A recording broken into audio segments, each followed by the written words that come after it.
Hello children, good morning. This is Mrs. Haripriya from Pon Vidyashram, and now we're going to see a new chapter in geography, that is drainage. So we're going to see the introduction part, what are all the drainage patterns, the features of the rivers, that is the Himalayan rivers, on that the Indus, the Ganga and the Brahmaputra. First, we're going to see what is a drainage. Drainage, the term describes the river system of an area. So now, what is a river system? A river, along with its tributaries, it is called as a river system. So what is a drainage basin? These are drained by a single river system is called as a drainage basin. What is a water divide? An upland that separates the two drainage basins. Here you can able to see in this picture an elevated area in the middle is separated by two streams, that is stream A and stream B. That is called as a water divide. So in India we have two river systems, that is the Himalayan river system and the Peninsular river system. So before going to see this in detail, shall we see the drainage patterns? Yes. There are four drainage patterns, and these patterns are depend upon slope of land, rock structure underneath, well as the climate. There are dendritic, rectangular, trellis and radial. First we will see what is dendritic. Dendritic is the river channel follows the slope of the terrain. So the tributaries along with its stream resembles the branch of a tree, and for this it gets its name dendritic. Next one is the radial. The streams flow in different directions from a central peak or a dome like a structure. In between there will be like a mountain, and from that only the streams will flow on. That is why it is called as a radial. And rectangular, a river joined by its tributaries at approximately right angles and make a rectangular form. That is called as rectangular pattern. Then trellis. It is formed where streams join the main river at the right angle. The trellis pattern develops in areas of alternate hard and soft rock is there.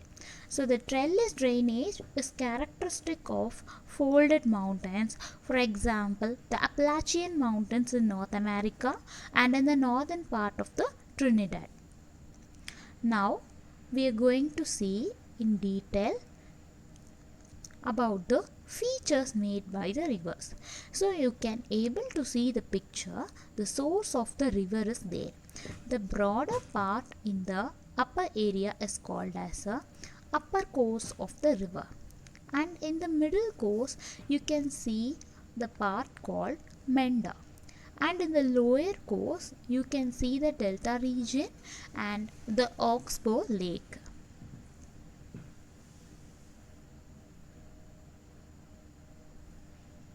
So the rivers of India. As we already said, there are two river types in India. One is the Himalayan rivers and the peninsular rivers. In this video, we are going to see in detail about the Himalayan rivers.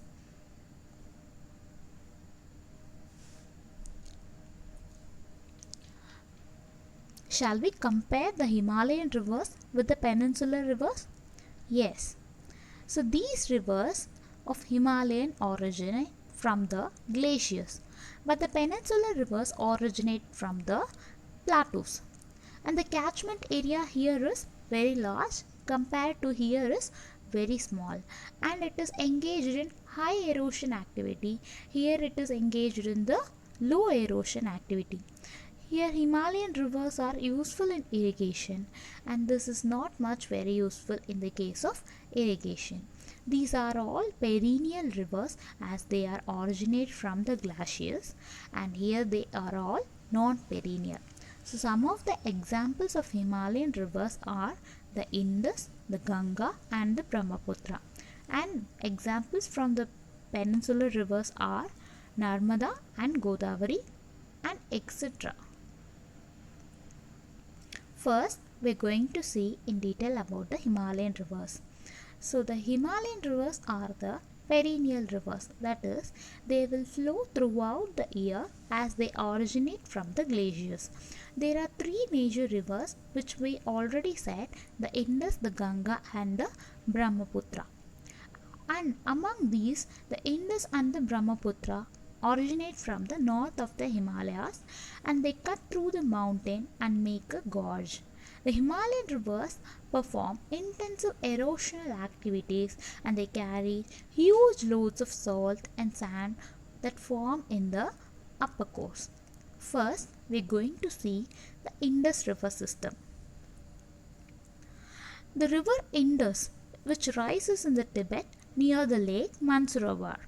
It flows west and it enters India in the Ladakh district of Jammu and Kashmir through a picturesque gorge. Several tributaries it has, namely the Zaska, the Shyok and the Hunsa join here. It flows through the Baltistan, the Gilgit and emerges from the mountain of Atop.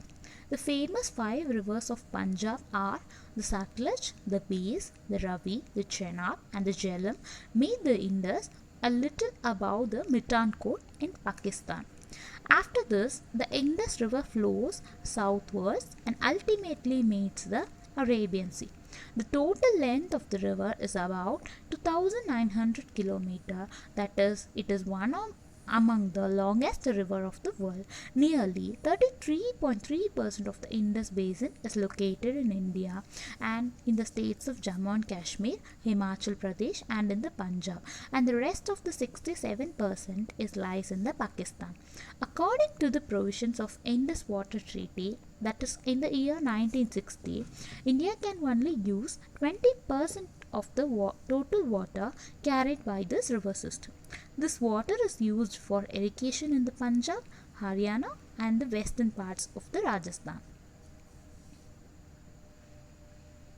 So this is the map of the Indus river. You can able to see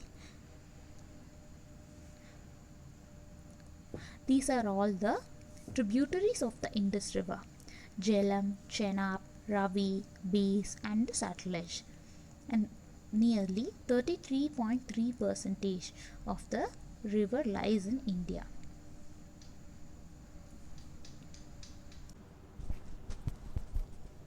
Now we are going to see the Ganga river system. So from the north, the Ganga is joined by numerous tributaries like the Yamuna, the Gomti, the Gagra, the Gandak and the Kosi. The river Yamuna rises from the Yamunotri glacier in the Himalayas. It flows parallel to the Ganga. It is the right bank tributaries of the Ganga and meets the Ganga at Allahabad.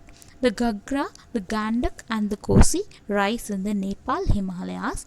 These rivers flooded the parts of the northern plain every year, causing widespread havoc but enriching the soil for the extensive agricultural lands of the northern plains.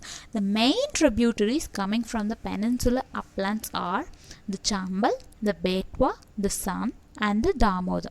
They rise from the semi-arid areas. They have shorter courses and do not carry much water in them. Ganga is enriched with the water from its right and left bank tributaries. It flows eastwards till Farakka in West Bengal. This is the northernmost point of the Ganga delta. The river bifurcates here. The Bhagirathi Hooghly flows southward through the deltaic plains to the Bay of Bengal. The main stream flows southward into the Bangladesh and is joined by the Brahmaputra. It is known as the Jamuna here. Further downstream, it is known as the Meghna. This mighty river with waters from Ganga and the Brahmaputra flows into the Bay of Bengal and forms the Sundarban Delta, where there are lots of Sundari trees here. It is the most classic and the largest delta of the world, where you can find more number of Bengal tigers here.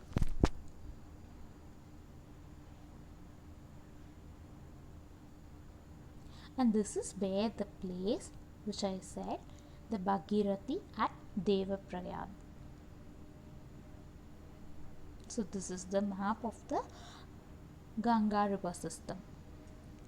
Here you can able to see the tributaries, the Damodar, the Son, the Gomti, the Gagra. So these were all the tributaries of the Ganga.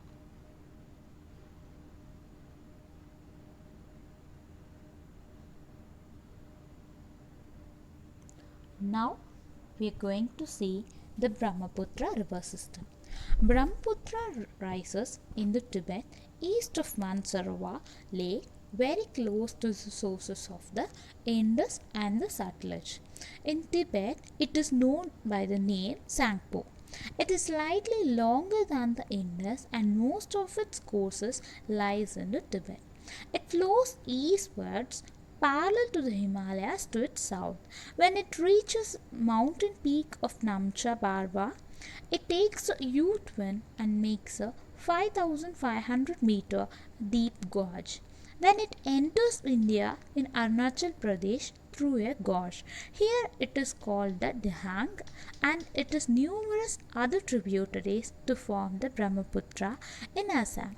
In Tibet, Tsangpo river carries a smaller volume of water and less silt, as it is a comparatively dry and hard rocked area.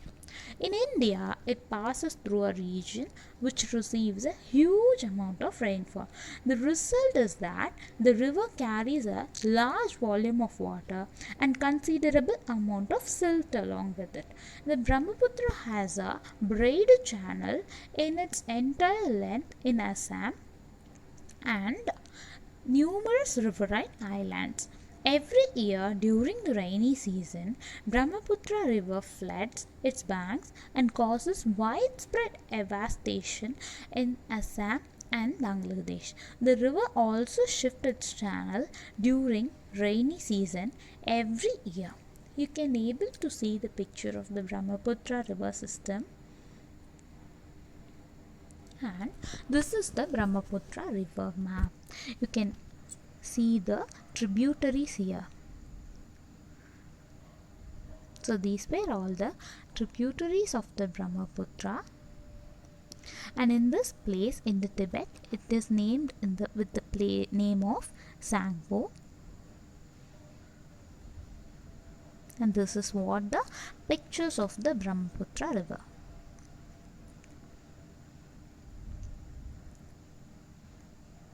So till this I end up my session, and in the next video we will continue with the peninsular river system. Thank you, children.